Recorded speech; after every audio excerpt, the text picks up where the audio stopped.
Hello there, you. Welcome to the very first of our mini pods for Dying Matters Awareness Week. I'm Kirstie Atherton. I'm an independent celebrant and I'm based in the northwest of England. And I'm Lyndsey Conquest. I'm also an independent celebrant based in Bedfordshire. And you're listening to Not If, But When. So, my lovely friend, my esteemed colleague, burial or cremation, Arcade? What are you going for?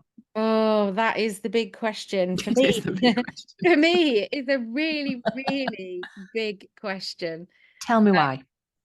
So I think years ago, and actually right up until when I became a funeral celebrant, I was burial, Okay. 100% burial, but burial in a local authority ran cemetery that was near to Mhm. where I grew up, where my grandparents or two of my grandparents, no, three of my grandparents are buried, and two Yeah. of my friends are buried. And I just thought that's just, I didn't really question it. That is where I will be buried, and that was that.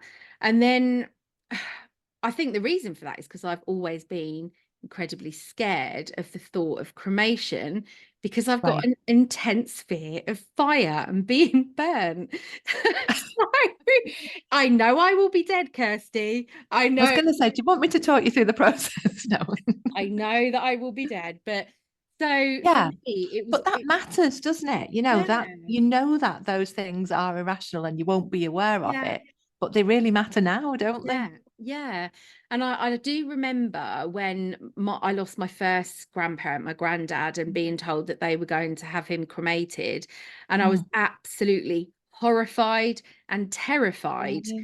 because I was so against the thought of cremation.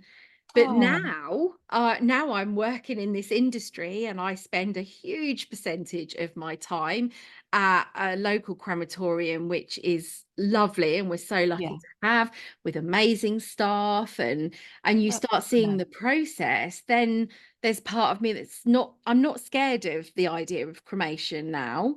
Oh, that's a Um, really big change then. yeah, That's, yeah. a big change, but I Mm. still don't think it's for me.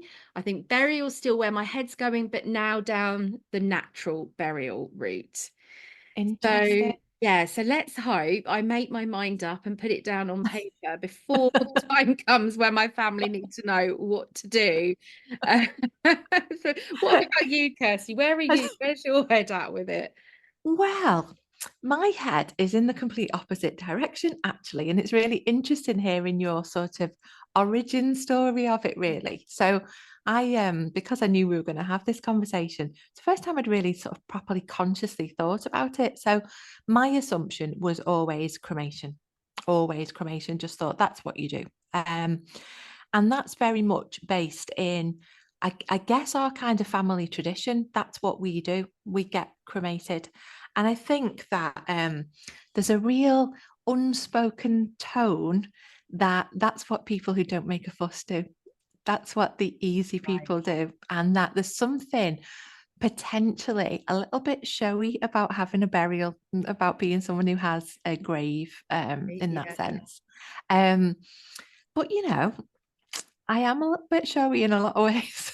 So actually, maybe that suits me. So yeah, up until that point. Now, when I went, as you did, when we were training to visit Crems and looked at, saw the process from start to finish, saw everything that happens, didn't freak me out because I did think, well, I'm not going to know.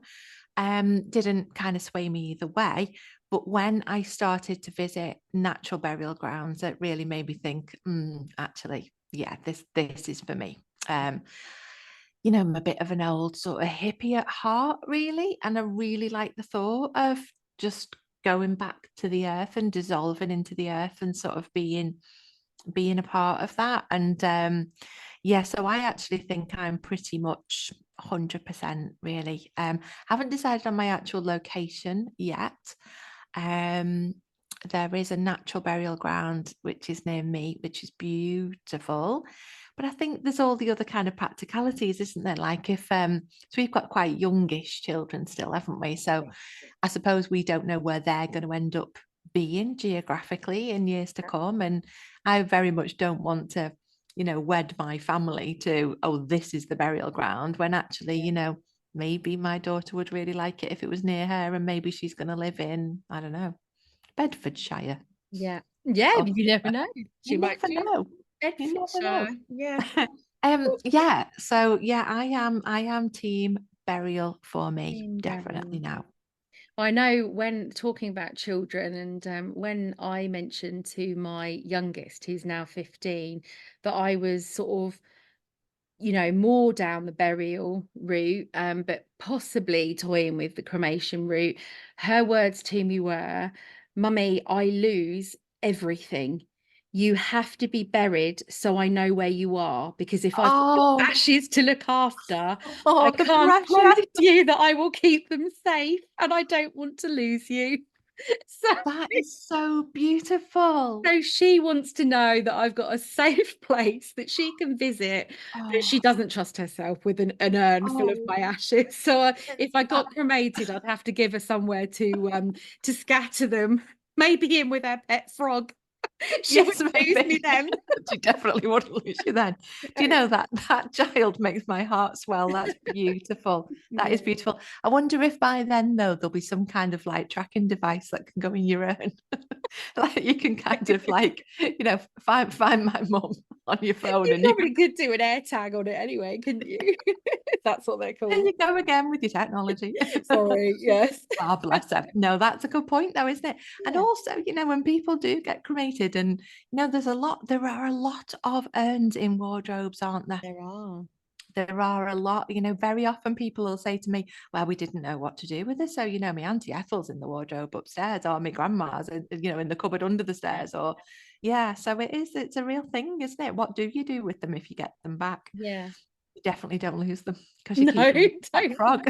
don't lose them. So, I mean, I am really interested in the sort of human composting route that is not that I Mm, know we've spoken yeah, about, but I'm really interested in that, and it would be interesting to yeah, see where that path takes us. yeah. Hopefully, sort of before the time comes where I need to have a firm decision in Oh, place. we've got ages yet. Don't worry. I've Yeah. got it planned. Yeah, Yeah. we've got decades and decades. Decades and decades. A lot of podding to do between A then. lot of podding, a lot of podding and a lot of plodding on. Well, lovely. Thank you very much for that, my love. That was very informative. Yeah, I think it's a good chat to have. So Yeah. we will be back in your ears tomorrow when we will be talking all about music. We will indeed. Until then, remember, dying matters, but so does living. It is. Bye. Bye. Bye.